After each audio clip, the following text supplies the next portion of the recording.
Shalom semuanya. Menurut kalender Ibrani, dari tanggal 3 Oktober 2024 sampai dengan 23 September 2025, kita memasuki tahun 5785, yaitu tahun PH. PH artinya 85. P itu angka 80. H merupakan huruf kelima dari alfabet Ibrani. Gambaran huruf P adalah sebuah mulut. Sedangkan angka 5 adalah kasih karunia. Angka 5 muncul 2 kali, yaitu berarti kasih karunia ganda akan dicurahkan. Katakan amin. Kunci untuk mendapatkan kasih karunia ganda adalah mulut. Ingat bahwa kita masih berada di dekade P, di mana kita diingatkan tentang peranan mulut, termasuk ucapan, lidah, termasuk juga apa yang diketik di media sosial. Amsal 18 ayat 21 berkata, hidup dan mati dikuasai lidah. Siapa suka menggunakannya akan memakan buahnya. Tuhan Yesus berkata dalam Matius 12 ayat 36 dan 37. Aku berkata kepadamu, setiap kata gegabah yang diucapkan orang akan dipertanggungjawabkannya pada hari penghakiman. Sebab menurut ucapanmu engkau akan dibenarkan, dan menurut ucapanmu pula engkau akan dihukum. Karena itu kita harus menjaga mulut, ucapan, lidah, apa yang diketik, dan menggunakannya untuk memuliakan Tuhan. Berkata benar dan membangun, serta menjauh dari kejahatan mulut dan saksi dusta. Ada kalanya Tuhan menghendaki agar kita berdiam diri. Puasa berbicara sebagai tindakan penguasaan diri. Ini juga adalah salah satu bentuk strategi peperangan rohani. Ingat waktu bangsa Israel menghancurkan tembok Yerikho.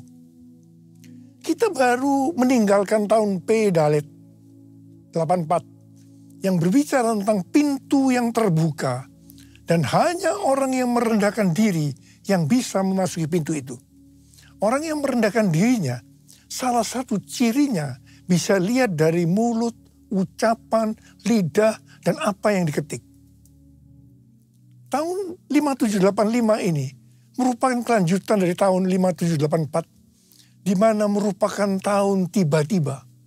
Tiba-tiba terjadi hal-hal yang belum pernah terjadi sebelumnya.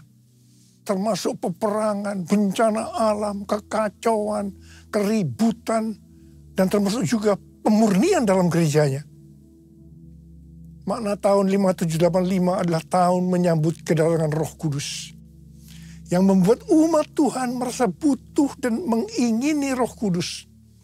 Akan banyak terdengar orang-orang yang berseru-seru, kami memerlukan Engkau Roh Kudus, kami memerlukan Engkau Roh Kudus. Come Holy Spirit, fall in this place. I need more and more of you.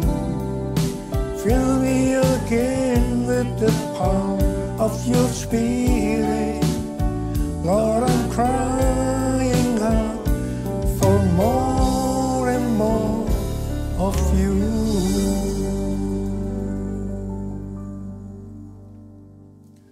Setelah terjadi hal-hal yang dinubuatkan pada tahun 5784, maka sekarang kita melihat dan merasakan Roh Kudus dicurahkan luar biasa. Pentakosta ketiga sudah dicurahkan luar biasa.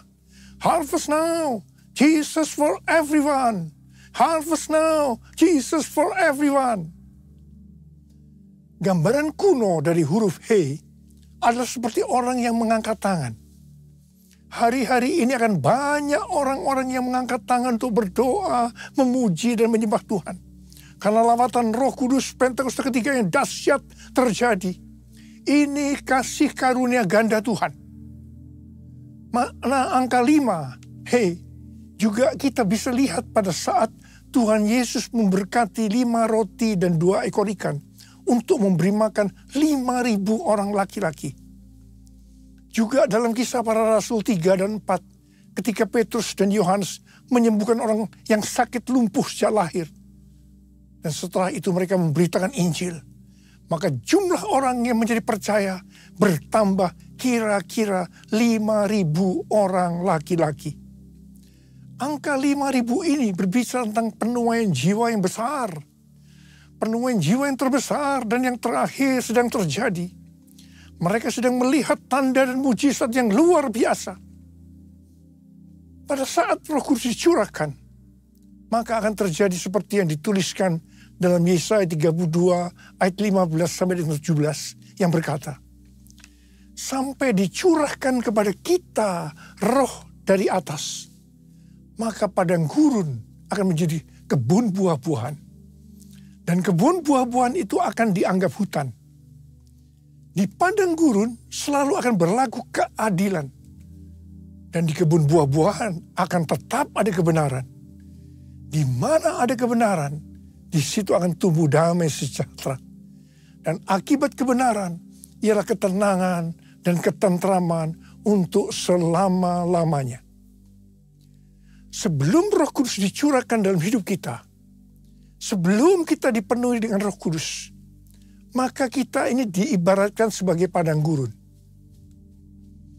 Keadilan akan tinggal di padang gurun. Jadi yang dituntut selalu keadilan. Mata ganti mata, gigi ganti gigi, tidak ada maaf bagimu. Tapi pada saat kita dipenuhi Roh Kudus, maka kita diibaratkan menjadi kebun buah-buahan. Kita akan berbuah dengan lebatnya. Kita selalu akan melakukan kebenaran. Dikatakan di mana ada kebenaran, di situ akan ada damai sejahtera. Buah dari damai sejahtera ialah ketenangan dan ketentraman untuk selama-lamanya. Amin. Makna huruf He seperti pada gambar ini adalah bahwa celah atau jendela yang terbentuk pada huruf He ini merupakan gambaran celah atau jendela mulut Tuhan yang menghembuskan rohnya. Perhatikan juga cara pelafalan huruf ini. Pun seperti orang yang menghembuskan nafasnya. Hei. Nama Abram berubah menjadi Abraham. Karena ditambah dengan huruf He. Yang artinya Abram menjadi Abraham. Karena ada hembusan Roh Kudus. Ada pewahyuan. Hembusan Roh Kudus atau pewahyuan akan membuat banyak orang menjadi berani dan bertindak dengan iman seperti Abraham yang taat pada perintah Tuhan. Abraham taat untuk menuju kemana Tuhan memanggil. Bahkan rela mempersembahkan Ishak anaknya yang tunggal. Mereka akan meninggalkan masa lalunya. Meninggalkan apa yang sudah familiar untuk menuju destiny yang Tuhan tentukan. Haleluya. Dalam tahun 5785 yang merupakan tahun pencurahan Roh Kudus, kita diingatkan tentang berbahasa roh atau berbahasa lidah. 1 Korintus 14 ayat 14 dan 15 berkata, sebab jika aku berdoa dalam bahasa lidah, rohkulah yang berdoa. Tetapi akal budiku tidak menghasilkan apa-apa. Jadi apakah yang harus kubuat? Aku akan berdoa dengan rohku, tetapi aku akan berdoa juga dengan akal budiku. Aku akan menyanyikan pujian dengan rohku, tetapi aku akan menyanyikan pujian juga dengan akal budiku. Manusia itu terdiri dari roh, jiwa, dan tubuh. Ketiganya harus berdoa, memuji, dan menyembah Tuhan. Tubuh, bisa angkat tangan, tepuk tangan, lipat jari. Jiwa atau akal budi dengan menggunakan bahasa yang kita mengerti. Tetapi kalau roh, itu harus dengan bahasa roh atau bahasa lidah. Kalau tidak berbahasa roh atau berbahasa lidah, berarti ada sesuatu yang kurang. Tidak sempurna. Karena itu saya harus terus berdoa buat kita semua. Supaya kita bisa berbahasa roh. Berbahasa lidah. Rasul Paulus berkata, aku mengucap syukur kepada Allah bahwa aku berbicara dalam bahasa lidah lebih daripada kamu semua. Ada pertanyaan, mengapa dalam ibadah orang berbahasa roh bersamaan, padahal 1 Korintus 14 ayat 27 dan 28 berkata bahwa hanya 2-3 orang yang boleh berbahasa roh. Satu persatu dan harus ditafsirkan. Nah, bedakan. Karunia bahasa roh untuk tujuan nubuatan dari atas ke bawah itu untuk membangun jemaat. Itu di 1 Korintus 14 ayat 27 dan 28. Hanya 2-3 orang bergantian yang boleh berkata dengan bahasa roh disertai penafsirannya. Tetapi kalau bahasa roh sebagai tanda awal baptisan Roh Kudus untuk tujuan penyembahan, artinya dari bawah ke atas untuk membangun diri sendiri. Ini boleh digunakan bersama dalam ibadah seperti 120 orang pada hari Raya Pentakosta. Atau 12 murid di Efesus dan lain-lainnya. Kubuka hati untuk Roh Tuhan. Kubuka hati menyembahmu Yesus. Jamahlah kami, penuhi kami dengan kuasa Allah Maha Tinggi. Jamahlah kami, penuhi kami dengan kuasa Allah Maha Tinggi. Memasuki tahun 5785 yang merupakan tahun pencurahan Roh Kudus dan tahun kasih karunia ganda, kita juga harus memandang harta atau kekayaan yang Tuhan berikan dengan hati-hati agar kita menyenangkan hati Tuhan.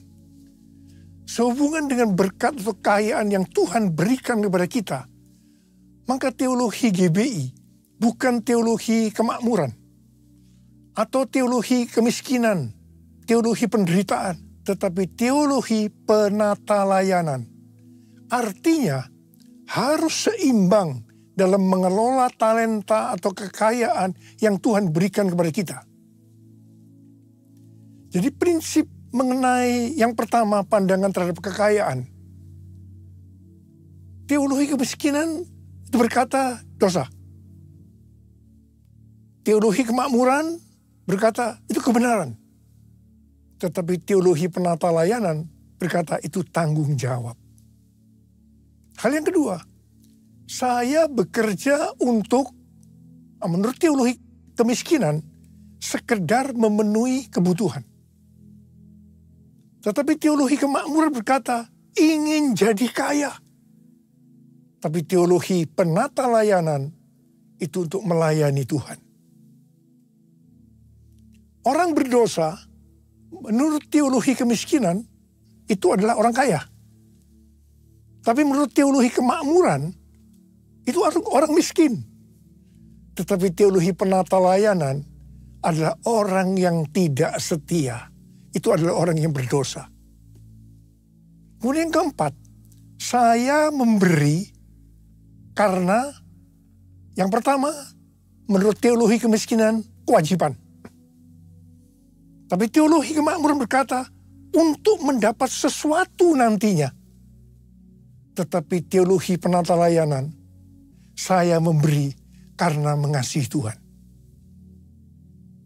Dalam hal pemakaian uang, yang kelima, teologi kemiskinan diliputi rasa takut dan terpaksa. Tetapi yang menganut teologi kemakmuran, tidak hati-hati dan konsumtif, boros. Tetapi teologi penata layanan, mereka berdoa dan bertanggung jawab. Dari tabel ini, maka ada beberapa hal yang harus diperhatikan. Yang pertama, Amsal 28 ayat 20 berkata, orang yang dapat dipercaya mendapat banyak berkat.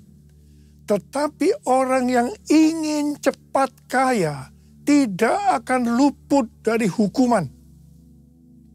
1 Timotius 6 ayat 9 dan 10 berkata, namun mereka yang ingin kaya terjatuh ke dalam pencobaan, ke dalam jerat, dan ke dalam berbagai nafsu yang hampa dan mencelakakan, yang menenggelamkan manusia ke dalam keruntuhan dan kebinasaan.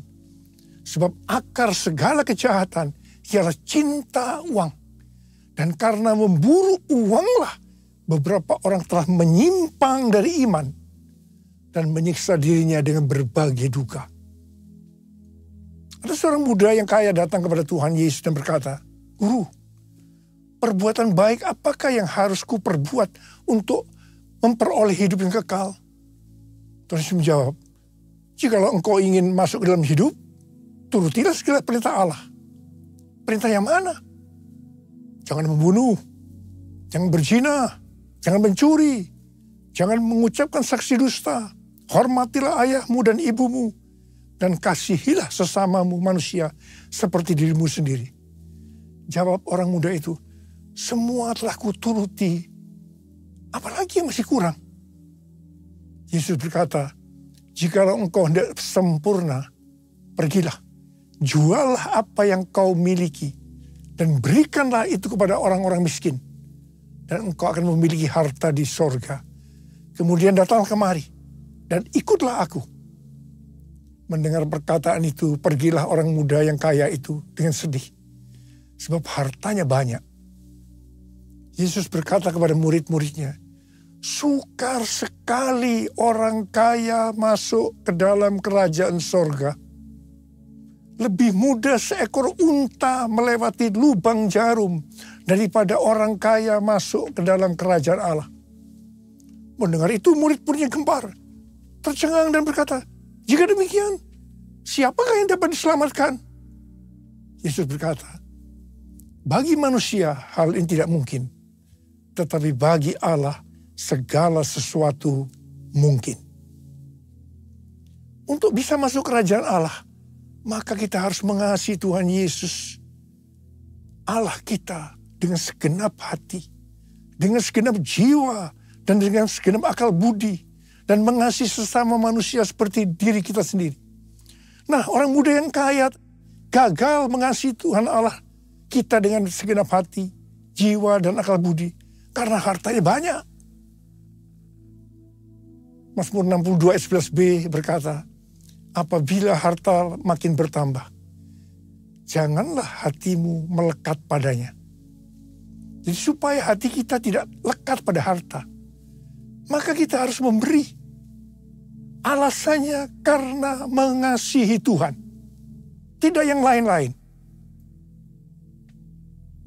1 Timotius 6 ayat 17 dan 19 berkata, peringatkanlah orang kaya di dunia ini, agar mereka jangan tinggi hati dan jangan berharap pada sesuatu yang tak tentu seperti kekayaan, melainkan pada Allah yang dalam kekayaannya memberikan kepada kita segala sesuatu untuk dinikmati. Peringatkanlah agar mereka itu berbuat baik, menjadi kaya dalam perbuatan baik, suka memberi dan membagi. Dengan demikian, mereka mengumpulkan suatu harta sebagai dasar yang baik bagi dirinya di waktu yang akan datang untuk mencapai hidup yang sebenarnya. Saudara, kalau kita melihat ini, orang kaya masuk surga oleh karena mengikuti ayat ini.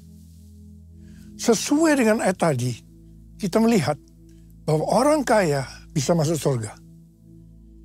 Sekali lagi diingatkan, kita memberi bukan karena kewajiban. Kita memberi bukan karena untuk mendapat sesuatu nantinya, tetapi kita memberi karena mengasihi Tuhan. Aku mengasihi Engkau, Yesus, dengan segenap hatiku. Aku mengasihi Engkau, Yesus, dengan segenap jiwaku. renungkan firman-Mu siang dan malam, ku pegang perintah-Mu dan ku lakukan. Engkau tahu ya Tuhan, tujuan hidupku hanyalah untuk menyenangkan hati-Mu. Menyenangkan hati-Mu, menyenangkan hati-Mu.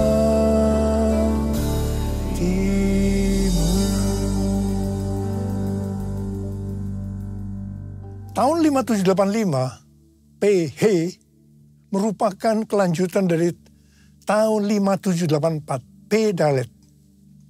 Dalet atau angka 4 digambarkan sebagai pintu yang terbuka. Juga digambarkan seseorang dengan posisi yang membungkuk, menunduk, yang melambangkan kerendahan hati. Jadi hanya bagi orang yang rendah hati, pintu itu terbuka. Tahun 5785 PH adalah tahun kasih karunia ganda. Hanya bagi orang yang rendah hati, Tuhan akan membukakan pintu untuk mendapat kasih karunia ganda. Orang-orang congkak, sombong, tinggi hati tidak akan mengalami kasih karunia ganda. Peringatan kepada orang-orang yang sombong. Yang pertama, Allah menentang orang yang congkak, tetapi mengasihi orang yang rendah hati. Ini ada di 2 ayat. Yakobus 4 ayat 6 dan 1 Petrus 5 ayat 5. Jadi ini berarti suatu peringatan yang sangat serius. Yang kedua, Amsal 16 ayat 5 berkata, setiap orang yang tinggi hati adalah kekejian bagi Tuhan. Sungguh, ia tidak akan luput dari hukuman. Yang ketiga, Amsal 16 ayat 18 berkata, kecongkakan mendahului kehancuran dan tinggi hati mendahului kejatuhan. Hari-hari ini, kita sedang memasuki tahun yang baru. Tahun 5785 PH yang merupakan kelanjutan dari P Dalet. Saudara, saya percaya peringatan tentang kita harus rendah hati itu sangat kuat.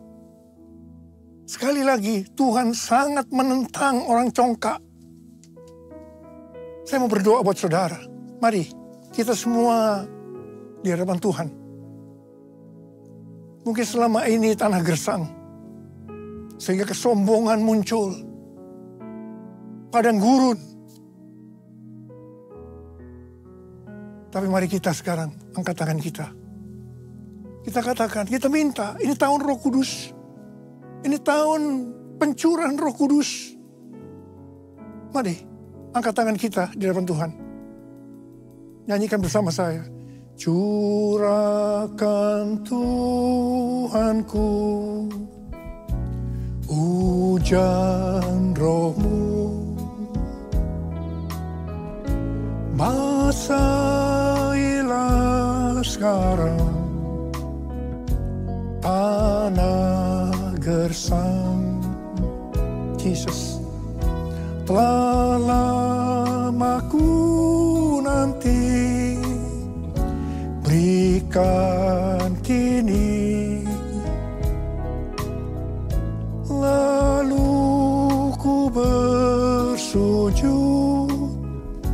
menyembah-Mu. Mari angkat tangan kita. Tuhan,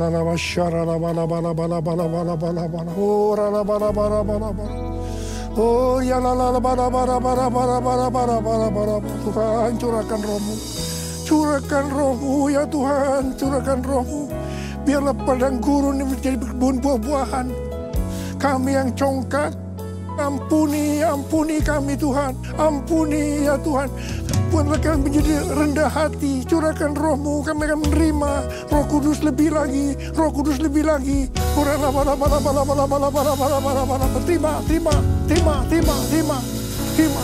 Terima.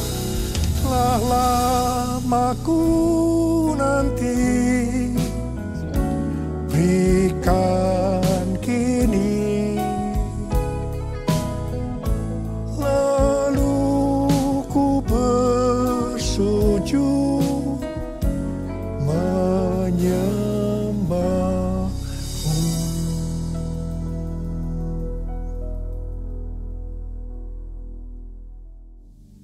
Mari kita akan masuk dalam perjamuan kudus. Kita akan mengingat ayat ini. Sebab setiap kali kamu makan roti ini dan minum cawan ini, kamu memberitakan kematian Tuhan sampai Ia datang. Perjamuan kudus adalah perjamuan Tuhan Yesus sendiri. Setiap kali kita masuk dalam perjamuan kudus, Tuhan Yesus selalu berkata demikian. Biarlah ini menjadi peringatan akan daku. Karena itu mari, arahkan hati kita kepada kebaikan Tuhan. Kita akan mengingat kebaikan Tuhan. Mari tundukkan kepala. Bapa, siapakah kami sebelum kami mengenal Engkau? Kami semua orang berdosa. Upah dosa adalah maut, mati. Tapi Engkau yang tidak berdosa telah dijadikan dosa oleh karena kami. Engkau harus turun dari sorga mulia, mati ganti kami dengan penderitaan yang luar biasa. Sungguh kalau kau memikirkan betapa baiknya Engkau Tuhan.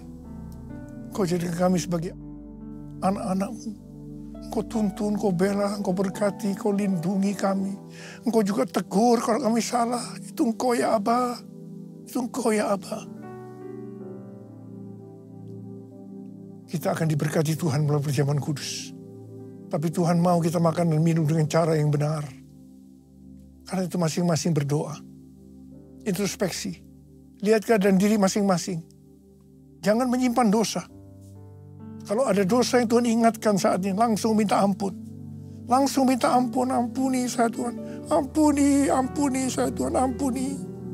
Kau melihat anak-anak-Mu ya Tuhan, sedang minta ampun pada Tuhan. Layakkan kami untuk masuk dalam perjamuan kudus. Bapa terima kasih. Bapa terima kasih. Kami akan masuk dalam perjamuan kudus dengan hati yang penuh ucapan syukur. Dalam nama Yesus kami berdoa. Amin. Sekarang mari angkat roti di tangan kita tinggi-tinggi. Sebab apa yang telah kuteruskan kepadamu telah aku terima dari Tuhan. Yaitu bahwa Tuhan Yesus pada malam waktu Ia diserahkan mengambil roti dan sesudah itu Ia mengucap syukur atasnya. Dia memecah-mecahkannya dan berkata, inilah tubuhku yang diserahkan bagi kamu. Perbuatlah ini menjadi peringatan akan aku. Sudah dikasih Tuhan, bukankah roti yang kita pecah-pecahkan ini adalah persekutuan kita dengan tubuh Kristus. Mari kita makan dalam nama Yesus.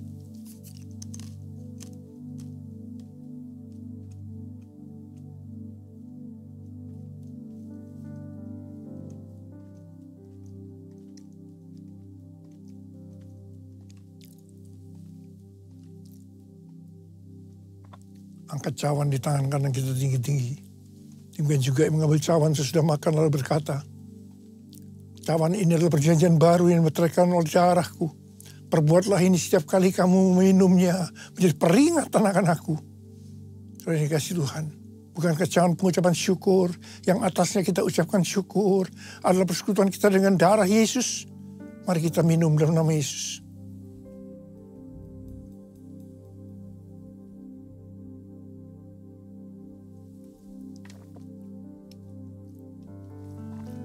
Ucapkan syukur dan terima kasih dengan suara. Tuhan terima kasih. Tuhan terima kasih ya Tuhan. Terima kasih ya Tuhan. Oh Tuhan terima kasih. Terima kasih ya Tuhan.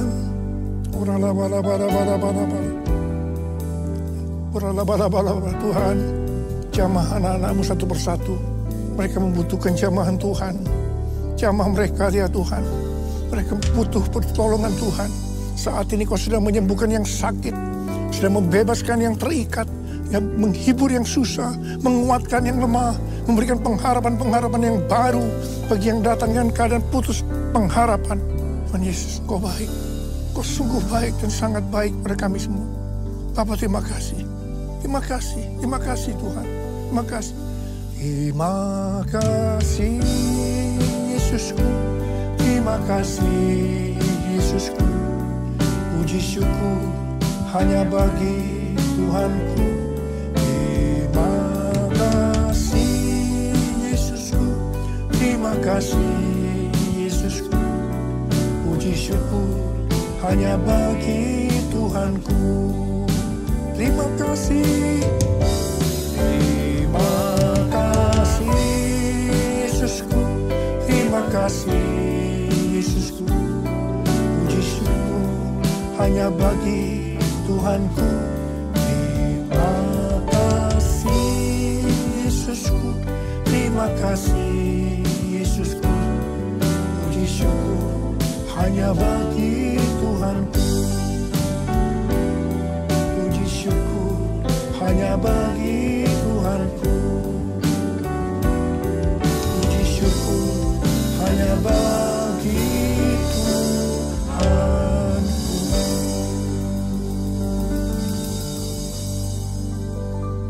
Sekarang terimalah berkat Tuhan.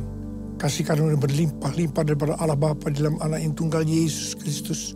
Persekutuan yang manis dengan Roh Kudus menyertai kita semua mulai hari ini. Sampai Tuhan Yesus datang menjemput kita di awan-awan. Dan bahkan sampai selama-lamanya. Yang percaya bersama-sama katakan, Amin.